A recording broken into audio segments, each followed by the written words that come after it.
తెలుగు రాష్ట్రాల్లో గొర్రెలు మేకల పెంపకం దినదినాభివృద్ధి చెందుతోంది. ఒకప్పుడు సంచార జాతుల వారికే పరిమితమైన వీటి పెంపకాన్ని ఇప్పుడు నిరుద్యోగులు కూడా చేపడుతున్నారు. వాణిజ్య సరళిలో పెంచి మంచి ఫలితాలు సాధిస్తున్నారు. గొర్రెలను స్టాల్ ఫీడింగ్ పద్ధతిలో అంటే పూర్తిగా సాంద్ర పద్ధతిలోను, మేకలను పాక్షిక సాంద్ర పద్ధతిలో అంటే అటు షెడ్లలోనూ పెంచితే మంచి ఫలితాలు వస్తాయని క్షేత్రస్థాయి అనుభవాలు రుజువు చేస్తున్నాయి. అందుకే కడప జిల్లాకు చెందిన నరేందర్ యాదవ్ వెలివేటెడ్ షెడ్ విధానంలో 2.5 సంవత్సరాలుగా గొర్రెలను పెంచుతూ లాభాలు గడిస్తున్నారు.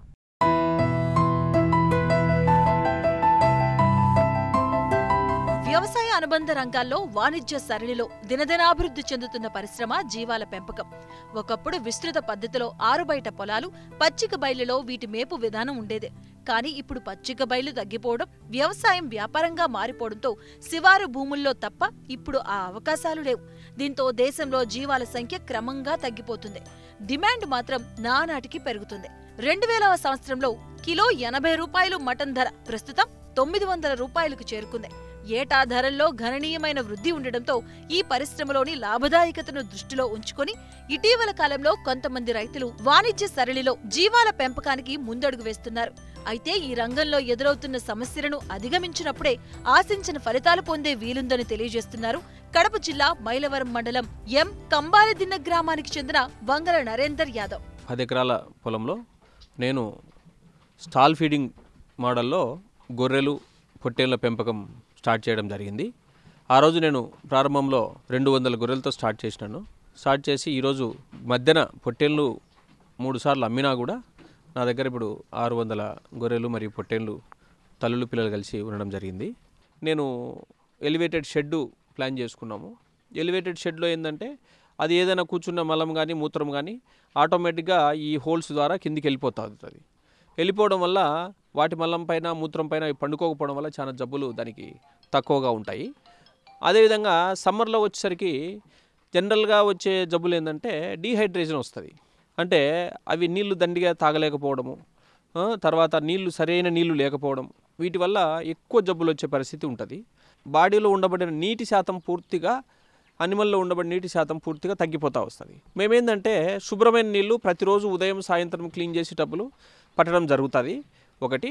రెండోది, మేము ఎక్కువ నీళ్లు తాగడానికి మనం ఏంటంటే ఎక్కువ శనగపట్టును తినిపిస్తాం. శనగపట్టు తినడం వల్ల ఎక్కువగా నీళ్లు తాగుతాయి. ఎక్కువ నీళ్లు తాగడం వల్ల దానికి డీహైడ్రేషన్ వచ్చే పరిస్థితి అయితే ఉండదు. ఇంతేకాకుండా ఇప్పుడు ఈ శనగపట్టు కానీ తర్వాత ఒగుడు కానీ ఇవన్నీ తినాలంటే దానికి ఈటీ ఇంజెక్షన్ అంటే చిటుకు వ్యాధి అంటారు. చిటుకు వ్యాధి వచ్చే పరిస్థితులు ఎక్కువగా ఉంటాయి. పొలం పైకి పోయే జీవాల వాళ్ళు ఖచ్చితంగా చిటుకు వ్యాధికి సంబంధించిన మందు ఉంటుంది, తర్వాత ఇంజెక్షన్ ఉంటుంది, అవన్నీ వేసుకోవాలా. జీవాల పోషణ అతి ముఖ్యమైనదే.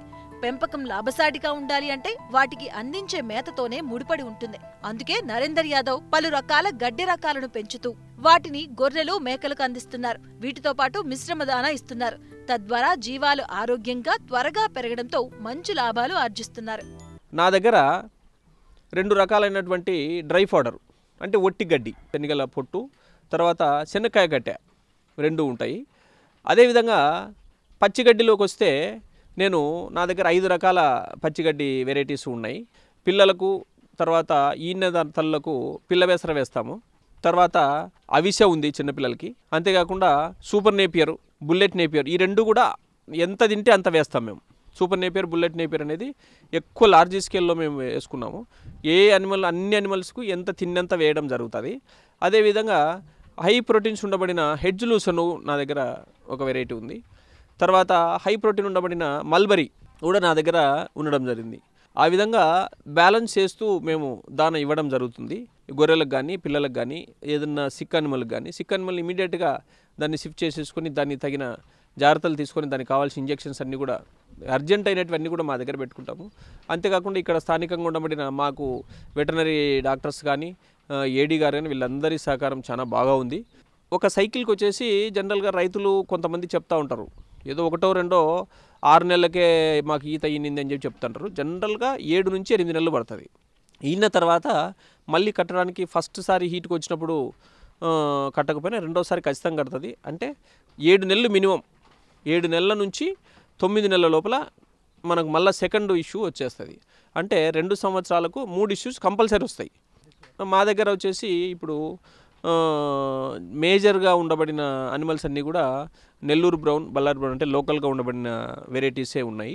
అంతేకాకుండా నేను 2-3 పిల్లలు పుట్టే బ్రీడ్ని డెవలప్ చేయాలనే ఉద్దేశంతో మహారాష్ట్రలోని పల్టాన్ నుంచి ఒక 4 ఫీమేల్స్, ఒక 2 మేల్స్ నారీ సువర్ణ వెరైటీ అనిమల్స్ తీసుకురావడం జరిగింది. నా దగ్గరకు వచ్చిన తర్వాత 2 కాకుండా 3-4 కూడా పిల్లలు ఇస్తూ ఉన్నాయి. అవి ఆ పొట్టేళ్లతో మన గొర్రెలను కూడా క్రాస్ చేయడం వల్ల మనకు కూడా ఒక 20% వరకు అనిమల్స్ డబుల్ కిడ్ వస్తున్నాయి. అది కొంతవరకు ఇంకా పూర్తిగా మెటీరియలైజ్ అవుతే మనం 20% నుంచి 30-40%కి తీసుకెళ్ళగలిగితే రైతులకు మరియు మాకు మాలాంటి గొర్రెలు కాపర్లకు అందరికీ కూడా చాలా ఉపయోగపడుతుందని చెప్పేసి ఉద్దేశంతో మేము దాని మీద కొంత ప్రయోగం చేస్తున్నాము.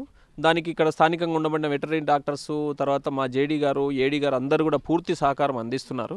వాటికి కూడా మనం మన వాతావరణానికి సూట్ అవుతున్నాయి. అవి ఏమంటే అవి కొద్దిగా తెల్లగా ఉంటాయి. తెల్లగా ఉండడం వల్ల మన రైతులు కొంత ఇదేదో సచ్చుగా ఉంటుంది, బాయిలర్ కోడ్ లాగా ఉంటుంది అని చెప్పేసి ఫీలింగ్ ఉంది. అటువంటిది ఏం లేదు. మీట్ కూడా వాటిది చాలా టేస్ట్ ఉంటుందని చెప్పేసి ఈ మధ్యకాలంలో మా దగ్గర మన పిల్లలు టేస్ట్ కూడా చేసినారు. చేస్తే కూడా చాలా బాగుందని చెప్పినారు. కాబట్టి రైతులు ముఖ్యంగా ఈ ఎండాకాలం తీసుకోవాల్సిన జాగ్రత్తల్లో మెయిన్ 2 విషయాలు. ఒకటి వాటర్, సఫిషియెంట్ వాటర్, శుభ్రమైన నీళ్ళు జీవాలకు ఇవ్వడము.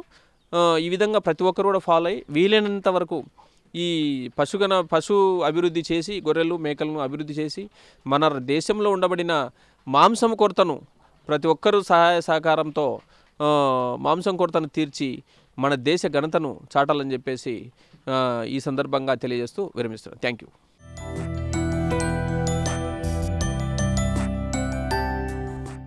మట్టి మనిషి కార్యక్రమంలో చిన్న విరామం తీసుకుందాం.